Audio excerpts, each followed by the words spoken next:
Welcome to This Explainer. Today, we're diving into something that, let's be honest, almost all of us struggle with, but very few of us actually know how to beat. We're going to unpack exactly why your brain spirals into that endless, exhausting overthinking loop, and way more importantly, how you can finally break free and reclaim your peace of mind. So if you've ever felt like your own thoughts are holding you hostage, well, you're in exactly the right place. I want you to picture this. It's late at night, the house is dead quiet. Maybe you can hear the city sleeping outside your window, but inside your mind, it is incredibly loud. Have you ever just laid there, staring at the ceiling, absolutely agonizing over whether you said the wrong thing to a coworker like 3 days ago? Or maybe you're endlessly playing out worst-case scenarios for problems that haven't even happened yet? It's literally like a movie playing on repeat in your head, and you just can't find the remote to turn it off. Listen, if that late-night scenario hits a little too close to home, you are absolutely not alone. It's a profoundly common human experience. But, and this is crucial, while it might be common, it's also incredibly destructive. This habit of just letting our thoughts run wild is actually one of the biggest silent killers of our personal peace. I mean, it completely drains your energy and leaves you totally exhausted before your day has even started. Section 1. The Silent Killer. You see, we often trick ourselves into this comforting little illusion. We think, hey, because I'm thinking so much about this, I'm being smart. We kind of confuse it with intelligence. But true intelligence is about actively solving problems. Overthinking, that is just repetitive thinking without any action.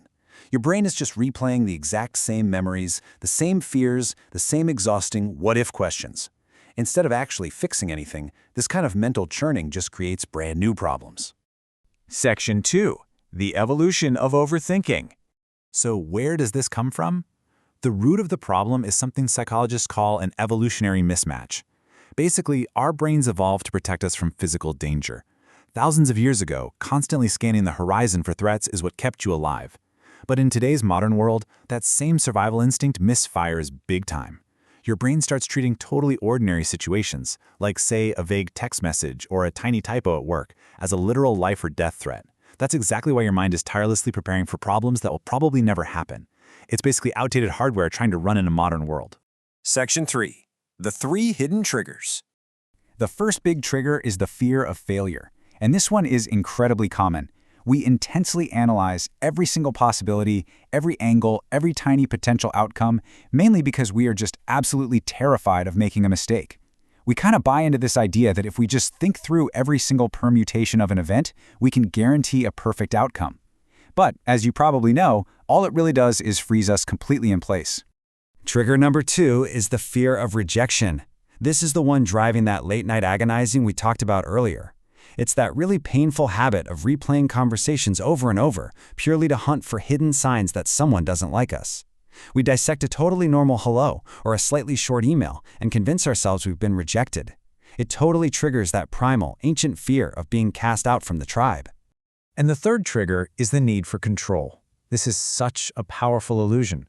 Your brain desperately wants to believe that if we just think enough about a situation, we can prevent bad things from happening. But let's be real here. Life just doesn't work that way. The harsh truth is that some aspects of life are always going to remain entirely outside of our control. Thinking about them for 10 hours isn't going to change them any more than thinking about them for 10 seconds would. Section 4. The cost to your life. The invisible toll this takes is massive. Overthinking literally steals your happiness. It skyrockets your stress levels. It completely eats away at your confidence because you're constantly second-guessing yourself, and it makes even simple, everyday decisions feel absolutely impossible. Think about it. By trapping yourself in tomorrow's hypothetical worries, it completely robs you of today's actual joy. You're just missing out on the present moment entirely. And this leads us to a pretty tragic reality. Thinking too much, acting too little. Countless opportunities in life, whether it's in your career, your relationships, your own personal growth, they just disappear into thin air. And they don't disappear because you lack the capability or the talent. No, they disappear simply because of decision paralysis. The window of opportunity just closes while you're still standing there, endlessly weighing your options. There's a quote that really hits the nail on the head here. Your mind can become your greatest friend or your biggest enemy. The emotional stakes are incredibly high. If you let your thoughts run wild unchecked, they will turn against you and isolate you in your own head. But if you can learn to harness them, your mind becomes an unparalleled tool for growth and peace. Section 5. How to break free. So, how do we actually do this? Here is the clear, structured framework we're going to use to conquer this. There are 4 crucial, practical steps to stop the relentless cycle of overthinking. Notice, write, act, and accept. Let's break down exactly how you can start applying these to your life today. Step 1 is to notice when you're overthinking. Because awareness is always the first step, right? The very second you catch yourself spiraling, I want you to pause and ask yourself, am I solving the problem or just repeating it? It acts like a mental circuit breaker. If you're just looping the exact same thoughts without finding a new solution, you're not problem solving. You are overthinking. Notice it and call it out for what it is. Once you've noticed it, immediately move to step 2. Write your thoughts down. I promise you, this is incredibly effective. When thoughts are just bouncing around in the echo chamber of your mind, they feel massive. They feel overwhelming. But the moment you take those thoughts out of your head and physically put them on paper, it instantly strips away their power.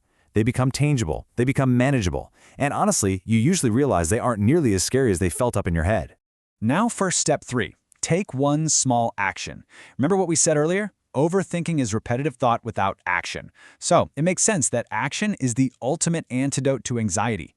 Taking even a single, tiny action reduces your stress far more effectively than endless pondering ever could.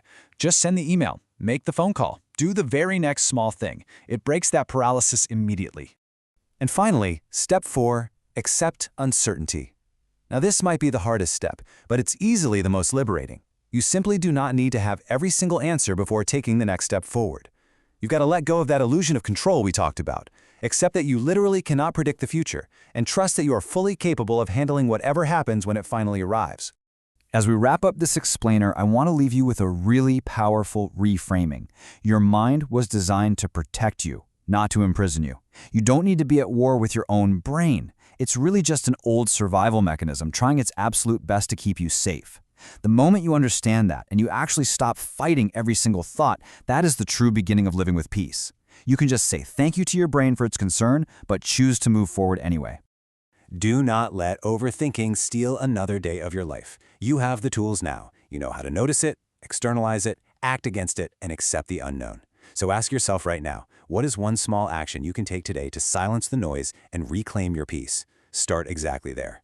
If you found the structured insights in this explainer helpful and you want to keep mastering your mindset, be sure to subscribe for more psychological deep dives. Thank you so much for joining me, and I'll see you next time.